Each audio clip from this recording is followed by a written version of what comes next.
ବୟସ 18 ବର୍ଷ, ବାହା ହେଉଛି 70 ବର୍ଷର ବୁଢ଼ା ସହିତ। ଗାଁ ଲୋକ ଦେଖି ଆଶ୍ଚର୍ଯ୍ୟ ହୋଇଗଲେ। କିଛି ଦିନ ପୂର୍ବରୁ ବାପା ମାଙ୍କର ମଧ୍ୟ ମୃତ୍ୟୁ ହୋଇଥିଲା। ଏମିତି କ'ଣ ହେଲା ଯେ ଯାହା ଶୁଣି ସମସ୍ତେ ଆଶ୍ଚର୍ଯ୍ୟ ହୋଇଗଲେ। ଆଉ ତାପରେ ଯାହା ଘଟିଲା ଗାଁ ଲୋକ ଦେଖିକି ମଧ୍ୟ ଆଶ୍ଚର୍ଯ୍ୟ ହୋଇଗଲେ। ଭିଡ଼ିଓଟିକୁ ଶେଷ ପର୍ଯ୍ୟନ୍ତ ଦେଖନ୍ତୁ, ଆପଣ ଶୁଣିଲେ ମଧ୍ୟ ଆଶ୍ଚର୍ଯ୍ୟ ହୋଇଯିବେ। ତେବେ ତା ପୂର୍ବରୁ ଆପଣମାନେ କେଉଁ ଜିଲ୍ଲାରୁ ଦେଖୁଛନ୍ତି ନିଶ୍ଚୟ ମଧ୍ୟ ଗୋଟିଏ ଲେଖାଏଁ କମେଣ୍ଟ ମଧ୍ୟ କରିଦେବେ। ଗାଁର ନାଁ ହେଉଛି ନୀଳପୁର। ରାତିର ଗଭୀର ନୀରବତାକୁ ଭେଦ କରି ଝିଙ୍କାରୀ ରାବ ଛାତି ଥରାଇ ଦେଉଥାଏ। ରାଜେଶଙ୍କ ଚାଳ ଛପର ଘର ଭିତରୁ ଯେଉଁ ଫୁସ୍ଫୁସ୍ର କଥା ମଝିରେ ମଝିରେ ଶୁଭୁଥିବା ଉଚ୍ଚସ୍ୱର ତା ବାହାରର ନୀରବତାକୁ ଅଧିକ ଭୟଙ୍କର ଥିଲା। ଘର ଚାରିକୋଣରେ ଲୁଚି ରହିଥିବା ଅନ୍ଧାର ଭିତରେ 18 ବର୍ଷର ଝିଅ କନକ କେବଳ ଭାଗ୍ୟକୁ ଦୋଷ ଦେଉଥିଲା। ତାର ବାପା ମା ଦୁର୍ଘଟଣାରେ ମରିଯିବା ପରେ ସେ ଭାଇ ଭାଉଜଙ୍କ ପାଖରେ ରହୁଥିଲା ସତ, କିନ୍ତୁ ପ୍ରତି ମୁହୂର୍ତ୍ତରେ ଅନୁଭବ କରୁଥିଲା ଯେ ସେ ଏକ ବୋଝ। ଆଜି ସନ୍ଧ୍ୟାରେ ଯେଉଁ ଚମ୍ପା ମାଉସୀ ଆସିଥିଲେ, ତାର କଥା ଭାଷା ସୁମିତ୍ରାଙ୍କ ମୁହଁରେ ଏକ ଅଜବ ଚମକ ଆଣିଥିଲା। ସେ ଚମକ ଖୁସିର ନଥିଲା, ବରଂ ଗଭୀର ଲୋଭର ଥିଲା। ଆପଣମାନେ ଶେଷ ପର୍ଯ୍ୟନ୍ତ ଦେଖନ୍ତୁ, ଜାଣିପାରିବେ। ରାତିରେ ଖାଇବା ପରେ ସୁମିତ୍ରା ରାଜେଶ କନକକୁ ଡାକିଲେ, ଯିଏକି କନକର ଭାଇ ଏବଂ ଭାଉଜ। ରାଜେଶଙ୍କ ମୁହଁ ଫିକା ପଡ଼ିଯାଇଥିଲା। କନକ, ତୋ ଭାଗ୍ୟ ବଦଳିଗଲା। ସହରର ଜମିଦାର ଶ୍ୟାମସୁନ୍ଦର ମହାପାତ୍ର ତତେ ବିବାହ କରିବାକୁ ଚାହୁଁଛନ୍ତି। କନକ ଶରୀର ଶିହରଣ ଖେଳିଗଲା। ସେ ଶ୍ୟାମସୁନ୍ଦର ବାବୁଙ୍କ ନାଁ ଆଗରୁ ଶୁଣିଥିଲା, କିନ୍ତୁ ଦେଖିନଥିଲା କେବେ। ସେମାନେ ଧନୀ ଥିଲେ, କିନ୍ତୁ ବାବୁଙ୍କ ବୟସ ପାଖାପାଖି 70 ପାର କରିସାରିଥିଲା। ଆଉ ସବୁଠୁ ରହସ୍ୟମୟ କଥା ହେଉଛି ଯେ ତାଙ୍କ ସ୍ତ୍ରୀ ଏବଂ ଏକମାତ୍ର ପୁଅ କିଛି ବର୍ଷ ତଳେ ମଧ୍ୟ ଅଜଣା ରୋଗରେ ମୃତ୍ୟୁବରଣ କରିଥିଲେ। କନକ ଆଖିରୁ ଲୁହ ଝରି ପଡ଼ିଲା। ସେ ବଡ଼ ଭାଇକି କହିଲା, ସେ ମୋ ଜେଜ ବୟସର ଭାଇ, ତାଙ୍କର ସ୍ୱାସ୍ଥ୍ୟ ଅବସ୍ଥା ଭଲ ନାହିଁ, ତାଙ୍କୁ ମୁଁ କେମିତି ବିବାହ କରିବି? ଆଉ ସୁମିତ୍ରା ରାଗରେ ଗର୍ଜି ଉଠିଲେ, ଯିଏକି ତାଙ୍କ ଭାଉଜ। କହିଲେ, ଚୁପ୍ କର ଅଲକ୍ଷଣୀ। ଏହି ସଉଦାରେ ଆମକୁ 5 ଲକ୍ଷ ଟଙ୍କା ମିଳିବ। ଆଉ ସେଇ ଟଙ୍କାରେ ଆମେ ପିଲାମାନେ ଭଲ ଭାବରେ ବଞ୍ଚିବୁ। ତୋର ଏତିକି ତ୍ୟାଗ ଦରକାର। ଯଦି ତୁ ମନା କରୁ, ତେବେ ଏ ଘର ତୋ ପାଇଁ ଏକ କବର ପାଲଟି ଯିବ। ରାଜେଶ ନୀରବ ଥିଲେ। ତାଙ୍କ ନୀରବତା କନକ ପାଇଁ ମୃତ୍ୟୁ ଦଣ୍ଡ ଭଳି ଥିଲା। ବାହାଘରର ଦିନ ପୁରା ନୀଳପୁର ଗାଁ ଚକିତ ହୋଇ ଦେଖୁଥାନ୍ତି, କାହିଁକି ନା କନକ ଜଣେ 70 ବର୍ଷର ବୁଢ଼ାକୁ ବିବାହ କରୁଛି। କନକକୁ ଏକ ପୁରୁଣା ଲାଲ ବନାରସୀ ଶାଢ଼ୀ ପିନ୍ଧାଇ ଦିଆଯାଇଥିଲା, ଯାହା ଶ୍ୟାମସୁନ୍ଦର ବାବୁଙ୍କ ଘରୁ ଆସିଥିଲା। ଏହା କୌଣସି ବିବାହ ମଣ୍ଡପ ନଥିଲା, ବରଂ ଏକ ନୀରବ ଧ୍ୱଂସର ସ୍ଥାନ ଥିଲା। ଶ୍ୟାମସୁନ୍ଦର ମହାପାତ୍ର, ଯିଏକି ଏକ ହୁଇଲ୍ ଚେୟାରରେ ବସି ମଣ୍ଡପକୁ ଆସିଥିଲେ, ବୟସ 70 ହୋଇଗଲାଣି। ତାଙ୍କ ଆଖିରେ ଏକ ଅଜବ ଅସହାୟତା ଥିଲା, ଯାହା ଭୟଠାରୁ ବି ଅଧିକ ଭୟଙ୍କର ଥିଲା। ବିଦାୟ ବେଳେ ସୁମିତ୍ରା ଧୀରେ କନକ କାନରେ କହିଲେ, ଶୁଣୁ, ବୁଢ଼ାଟା କେତେ ଦିନ ବଞ୍ଚିବ କେଜାଣି? ତାପରେ ତ ସବୁ ତୋର। ଆମେ ମିଶି ବସି ଖାଇବା। ତୁ ବସି ଖାଇବୁ, ସବୁ କିଛି ହୋଇଯିବ। ଆଉ କନକ ଆଖିରୁ ଲୁହ ଧାର ଧାର ବୋହୁଥାଏ। କନକ ଦେହ ଶୀତେଇ ଉଠିଲା। ଏହା ପ୍ରେମ ନଥିଲା, କେବଳ ଏକ ଲୋଭର ସଉଦା ଥିଲା। ମନେ ମନେ ଭାବିଲା, ଭାଇ ସେପଟେ କିଛି କହୁନଥାନ୍ତି। କନକ କଟକ ସହରରେ ଶ୍ୟାମସୁନ୍ଦର ବାବୁଙ୍କର ଏକ ବିରାଟି ହାବେଳିରେ ପାଦ ରଖିଲା। ସେଠାକାର ଚାକରମାନେ ତାଙ୍କୁ ଏକ ଅଜଣା ଦୃଷ୍ଟିରେ ଦେଖୁଥାନ୍ତି, କାହିଁକି ନା ଏତେ କମ୍ ବୟସ 18 ବର୍ଷ, ଜଣେ 70 ବର୍ଷର ବୁଢ଼ା ସହିତ କିଭଳି ବିବାହ କଲା। ହାବେଳିର ପ୍ରତ୍ୟେକ କୋଣରେ ଥିଲା ଏକ ନୀରବ ରହସ୍ୟ।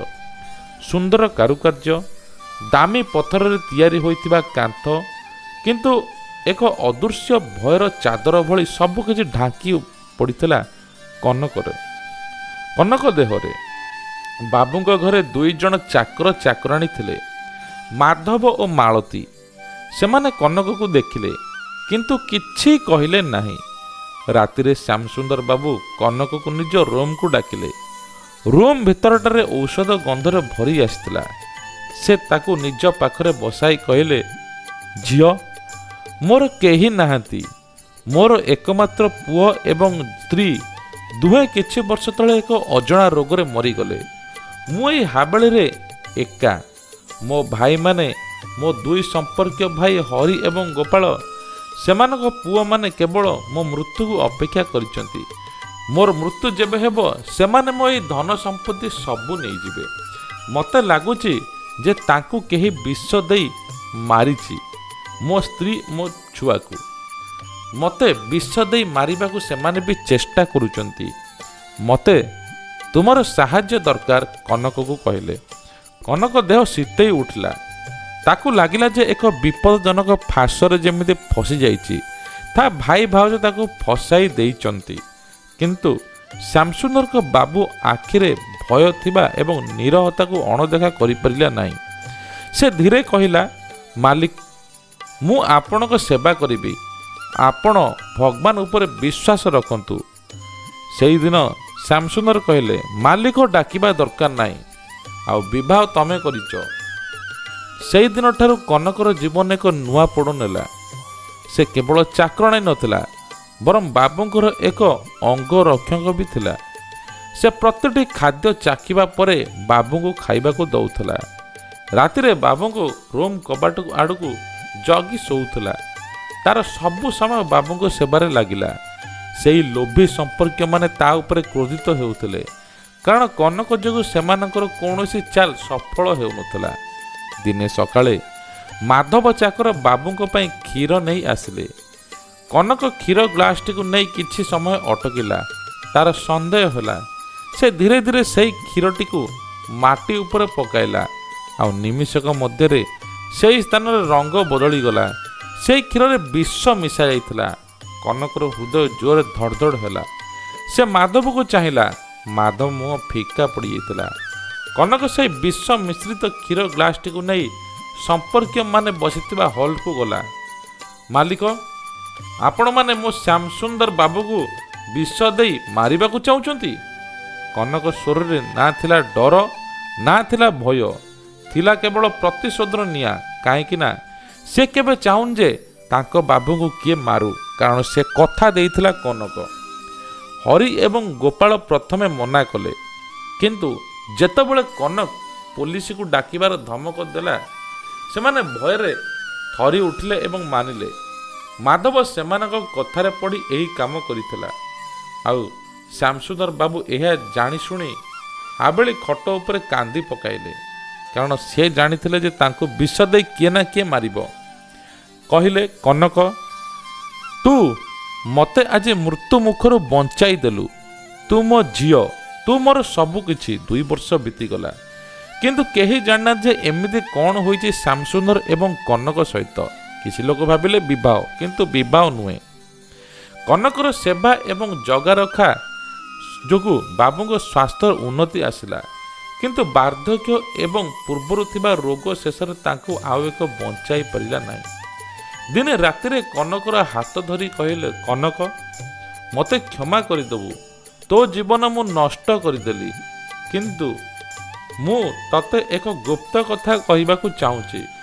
ମୋ ବସିୟତ ବ୍ୟାଙ୍କ ଲକର ଅଛି, ତୁ ସେଇଠି ସବୁ କିଛି ପାଇବୁ। ଆଉ ଏତିକି କହି ଶେଷ ନିଶ୍ୱାସ ତ୍ୟାଗ କଲେ। ଶ୍ୟାମସୁନ୍ଦର ବାବୁଙ୍କ ମୃତ୍ୟୁ ହୋଇଗଲା। ମୃତ୍ୟୁ ପରେ ରାଜେଶ ଏବଂ ସୁମିତ୍ରା ସମ୍ପର୍କୀୟମାନେ ହାବେଳିରେ ଜମା ହୋଇଗଲେ। ଏଥର ସେମାନଙ୍କ ଆଖିରେ ଲୋଭ ଆହୁରି ଅଧିକ ଥିଲା। ସୁମିତ୍ରା ମନେ ମନେ ଭାବୁଥିଲା, କନକକୁ ଏଥର କିଛି ଟଙ୍କା ଦେଇ ବିଦା କରିଦେବା ଏବଂ ସବୁ ସମ୍ପତ୍ତି ଆମର କରିଦେବା। ଓକିଲ ସାହେବ ଏଥର ଆସିଲେ। ହାତରେ ଏକ ଗୁପ୍ତ ଲକର ଚାବି ଥିଲା।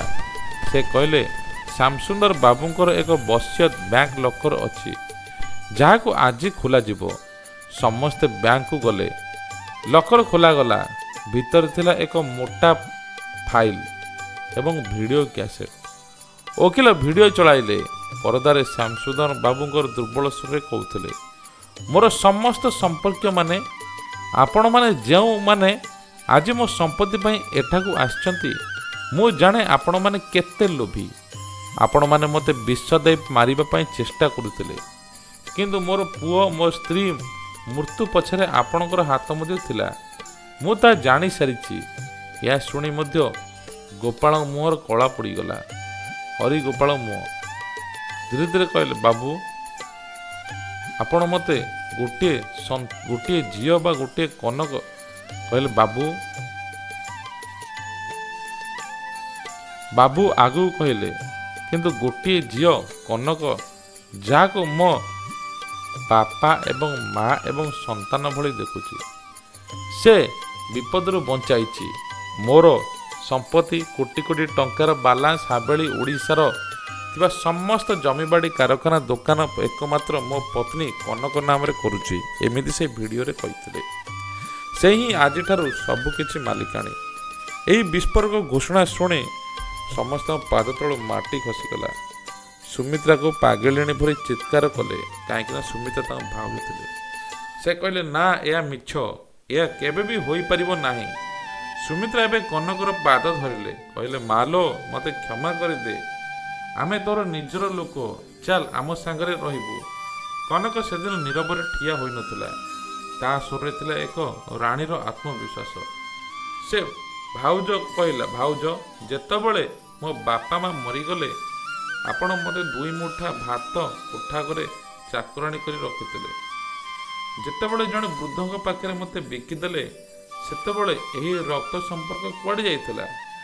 ମୋ ଜୀବନ ବଞ୍ଚାଇବା ପାଇଁ ଯେଉଁମାନେ ବିଷ ଦେଇଥିଲେ ଆପଣ ତା ସହିତ ସାଥ ମଧ୍ୟ ଥିଲେ। ଆଉ ଆଜି ମୋତେ ଆପଣଙ୍କର କୌଣସି ଦରକାର ନାହିଁ। ଓକିଲଙ୍କ ନିର୍ଦ୍ଦେଶରେ ସୁମିତ୍ରା ଏବଂ ରାଜେଶ ଅନ୍ୟ ସମ୍ପର୍କୀୟ ପୋଲିସ ଘରୁ ବାହାରି କରିଦେଲା।